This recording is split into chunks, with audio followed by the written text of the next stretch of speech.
only famous for its pyramids but also for the Suez Canal, one of the world's most important maritime routes.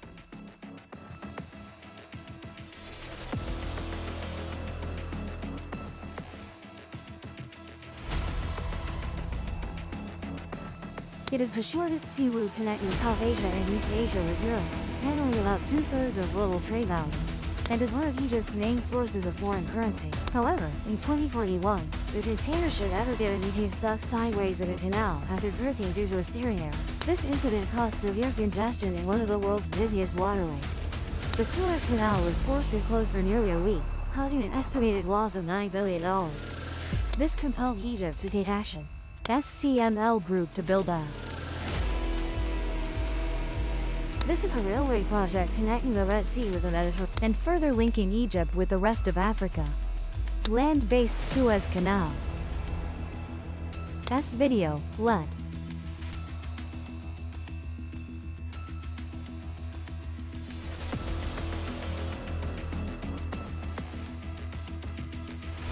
Land-based Suez Canal. In early September, Germany's leading transport solutions provider CML Mobility, along with consortium partners Warsaw Construction and the Arab contractor, signed a contract with the National Tunnel Authority under Egypt's Ministry of Transport to build the first 660 km high-speed electric train line in a planned 2000, aiming to create a world-class modern high-speed rail system. Long-distance Suez Canal. Stretching 660 kilometers, it will connect the port of Ensana on the Red Sea with the ports of Alexandria and Walsall-Achau on the Mediterranean. The railway includes one main track for transporting over 30 million passengers and another track dedicated to freight transport. The project can handle up to 5% of the cargo volume of ships passing through. This provides a reliable solution in emergencies, such as the 2021 Evergiven blockage incident. CML stated the total contract value is approximately 4.5, and the trains will be delivered from late 2023 to 2020. The German group will supply 41 Bolero high-speed trains, 94 high-capacity regional to Chiro trains, and 41 Vectron freight locomotives. Additionally, 8 stations will be built along with a 15-year maintenance contract. With Egypt's population having doubled since 1980, the construction of this railway aims to meet infrastructure demand and urban development in the land of the pyramid, while also hoping to boost the tourism industry. Michael Peter, CEO of CNL Mobility, stated, "This train line will shorten travel time and make rail the most efficient transportation choice." According to CNL, the high-speed electric train can reduce travel time while increasing freight capacity by 50%. By shifting traffic to rail, the new rail network will also cut carbon emissions by 70% compared to transport by car or bus, making a significant contribution to Egypt's green transportation transition. This modern 2,000 km high-speed rail network will connect 60 cities across Egypt, with train speeds reaching up to 230 km per hour. This means 90% of the North African nation's population will have access to this modern rail system. Egyptian President Abdel Fattah el-Sisi once stated that the new electrified railway network will strengthen the success between Egypt and Germany in the infrastructure and will become a symbol for Egypt's transportation system, marking the beginning of a new era for the railway industry in Egypt, Africa, and the Middle East. Mr. Roland Bush, Chairman and CEO of CMNAG, stated that having the opportunity to provide Egypt with a modern, safe, and cost-effective contributing to changing the daily lives of millions of Egyptians, creating thousands of local jobs, and reducing CO2 emissions from transportation is a great honor for our company. The project not only promotes economic growth, but also helps Egypt take a leap forward in the railway transports with our latest technology in locomotives and carriages. Egypt will possess the world's 6th largest and most modern high-speed railway network. This is also the most valuable contract in CNN's history.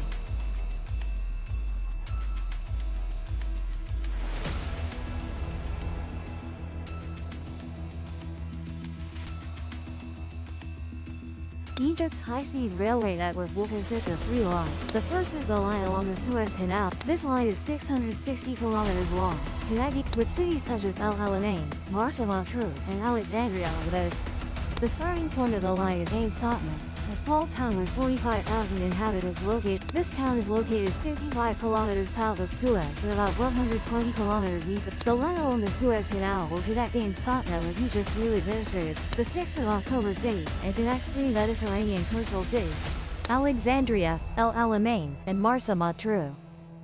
Alexandria is Egypt's second most populous city, after the capital Cairo, and is the main seaport, handling about 80% of the country's import and export volume. El Alamein is a famous tourist city on the Mediterranean coast, where a famous battle took place during World War II.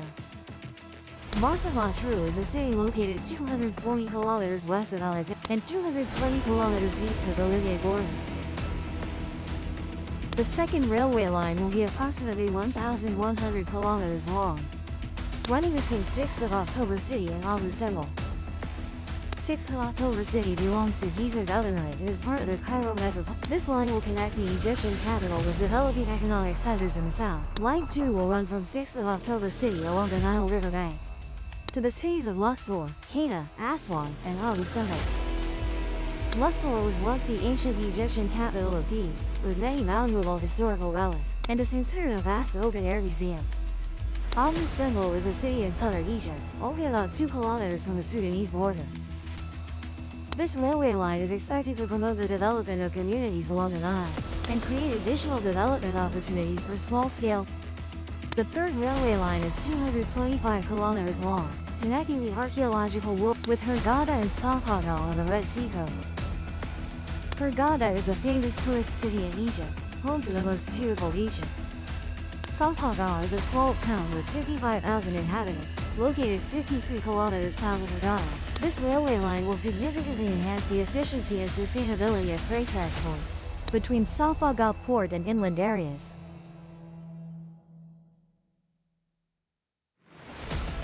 It can be seen that the new railway lines will help connect major cities in northern Egypt, with small Red Sea port cities in the east and developing urban areas along the Nile in the south.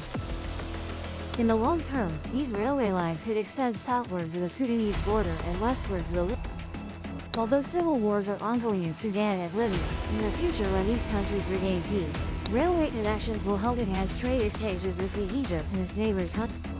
Additionally, this project by CNN will directly create up to 40,000 and 6,700 jobs as well as generate many more jobs through Egypt's stronger economic development.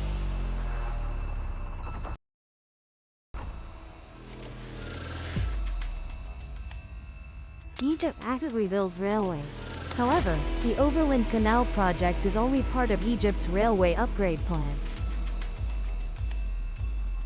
In August 2019, Overreach Transportation, a Germany-based company, Egypt's National Tunnel Authority, signed a design, construction, and operation agreement for 2 unmanned This project will also involve horizontal construction and Arab contractors. The longest unmanned monorail system is currently being built in Egypt, with a total length of nearly 100 kilometers, and will significantly improve public travel time on the 54 kilometers railway between the new administrative capital and eastern Cairo, while the 42 kilometers route from 6th of October City to Giza City will take only about 42 minutes. This railway can accommodate about 45,000 passengers per hour, with trains reaching a maximum speed of 80 kilometers. Moreover, this project will be completed in a very short time, with the first train scheduled for trial run by the end of this year. This is one of the most anticipated national projects, expected to provide Egyptians with fast, comfortable, safe, and environmentally. Additionally, it is the first public transportation from the new administrative capital and 6th of October City to Greater Cairo. Not only cooperating with Germany, but Egypt is also preparing with Russia to build a locomotive and rail. This plant is located in the Abu Jabal industrial zone. Value. Local media reports it as the largest deal in Egypt. Ministry of Transport said that the Egyptian National Railways Authority and Russia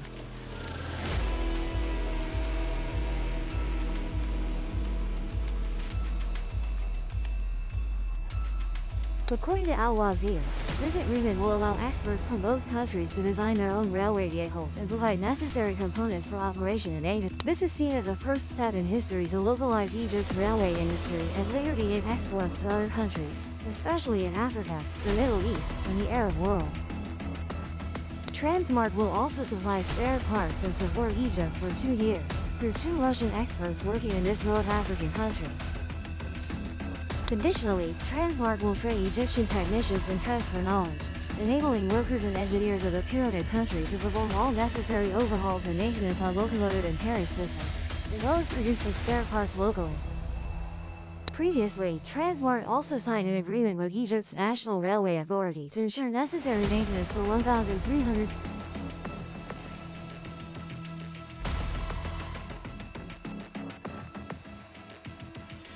And does Africa need railways? Egypt is one of Africa's 2 largest economies along with Nigeria, and the pyramid country strongly desires to build railway construction. Egypt's Transport Minister Kamal Al-Wazir said Africa needs to build about 18,000 kilometers of railways. He said this effort requires huge investments as the African continent severely lacks railway transport. Speaking at the opening session of the World High-Speed Rail Conference in Morocco, Al-Wazir said Africa lacks cross-border railway transport projects because the continent accounts for only 5% of the world's total rail. As Transport Ministry also noted that the lack of railway transport projects has caused significant economic losses and negatively impacted the continent. Al-Wazir believes that integration in the African continent cannot be separated from the development of transportation infrastructure networks, especially high-speed. The head of Egypt's Transport Ministry also praised the activation of the African Continental Free Trade Agreement in January 2021 as an important milestone. According to him, this agreement is a real opportunity for African countries to liberalize over 90% of tariffs, thereby achieving high. This agreement could also help increase intra-African trade, which currently accounts for less than 15% of the continent's. While Africa has a total population of nearly 1.2 billion with a gross domestic product of. In December 2022, Egyptian President Abdel Fattah el-Sisi pointed out that the African continent needs an official international project to develop infrastructure. Specifically, at the US-Africa Summit, President el-Sisi said such a project aims to comprehensively develop Africa's infrastructure, requiring mobilization of resources and support from other countries. The United States and the European Union are also promoting the construction of internet. Observers assess that this move is part of efforts to strengthen Western countries' presence in Africa, where China has gained certain influence through the Belt and Road Initiative. Germany is the most active country, having 2 major railway contracts with Egypt. Meanwhile, in Africa, China is the first country to help build railways, mainly in sub-Saharan countries. For example, in Kenya, the railway connecting the capital Nairobi with the port of Mombasa was completed in 2017 with China's support. This billion-people nation can offer generous loans, and its companies are capable of participating in large-scale projects. Additionally, China does not concern itself with human rights or political issues in African countries, which is why it receives a welcome from many nations on the Black Continent. China is currently the single largest lender for infrastructure. 1 out of every 5 projects here is funded by loans from China. The African Development Bank estimates that the continent needs between 130 and 170 billion United States. So governments are eager to borrow from China to fill this gap. However, the terms of the loans China provides are often unclear and criticized, with many opinions suggesting that the country has created debt traps. Borrowing countries risk shouldering unpayable debts, thereby enabling China to exploit resources in these nations. Currently, China is also forced to reconsider its lending policy. Last year, China lent Africa less than $1 billion United States dollars. Its loans to Africa have continuously declined since peaking at $28.5 billion United States dollars. And the main reason is the increasing default situation in countries participating in the Belt and Road Initiative. For example, Kenya, which borrowed $4.7 billion United States, has become one of 3 African countries falling into concerning debt due to participation in the Belt and Road. The other 2 countries are Ethiopia and Egypt.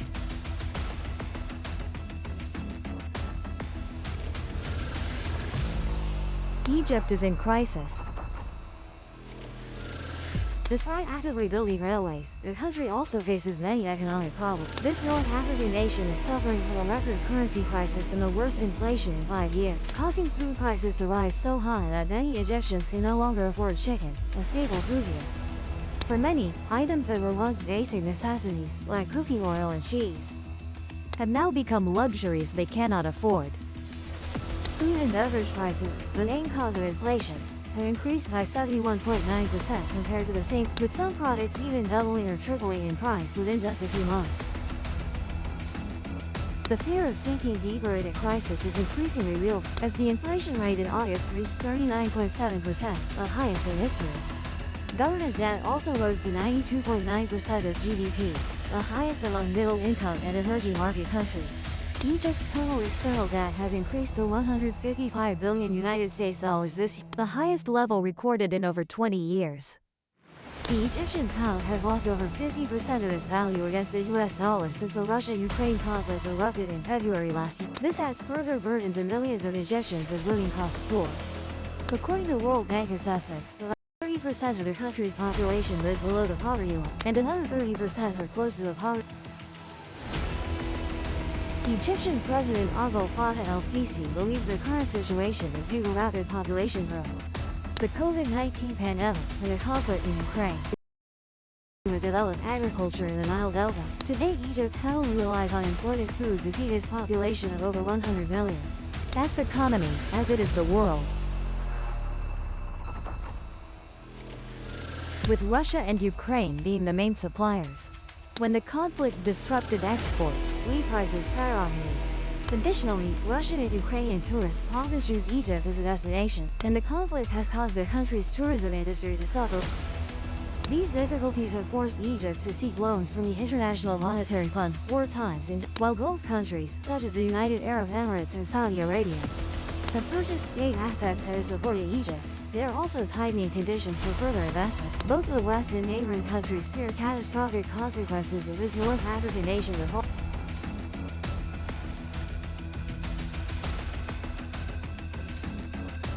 What is Egypt's real problem? Egyptian economist White Obama stated, "The crisis in this country is not entirely influenced by the conflict in Ukraine." According to him, years of borrowing and investment in mega projects have made Egypt particularly economically vulnerable. These projects were supported by President Abdel Fattah el-Sisi, who came to power after the 2013 military coup. El-Sisi views infrastructure development as a hallmark of his presidency. The Egyptian government has promoted national mega projects such as the world's longest unmanned monarch, costing $23 billion, building a new $50 billion administrative capital in Cairo, or most recently, a $4.5 billion high-speed land railway. These projects create illusory growth, with many involving the business network of the Egyptian military led by el-Sisi. Allowing state-owned enterprises and the military to control the economy has weakened the private sector, reduced foreign investment, and made the country more dependent on foreign loans, while being over $155 billion in debt. Yazid Saeed, a senior expert at the Carnegie Middle East Center in Beirut, said, "Loans from the IMF leave Egypt's finances vulnerable without bringing real benefits to the economy." Saeed believes the German and US governments bear some responsibility, as el-Sisi could not have increased Egypt's debt by 400% without their direct involvement. In 2016, Egypt agreed to a $12 billion loan from the IMF, in exchange for reducing spending and devaluing the Egyptian pound. In 2020, this North African country received 2 more loans, $5.4 billion for economic reforms and $2.8 billion for pandemic response. After months of negotiations, last December, Egypt announced they would receive a $3 billion loan from the International Monetary Fund, including $347 million disbursed immediately. This is the 4th time the IMF has supported Egypt in 6 years. In total, Egypt has borrowed Egyptian political economist Lawaya Gamal said Egypt's economic difficulties deepened as it turned to the IMF and borrowed more to repay old debts with new loans. Currently, the Egyptian market is flooded with rumors spread on social media about the economic situation, as well as how the president and his government will lead the country out of crisis. Topping the list are baseless rumors about privatizing all state assets, including the Suez Canal, the strategic waterway, symbol, and pride of Egypt. However, these rumors have created millions of jobs for Egyptians, while boosting growth after decades of stagnation, with 2022 GDP reaching $475.23 billion.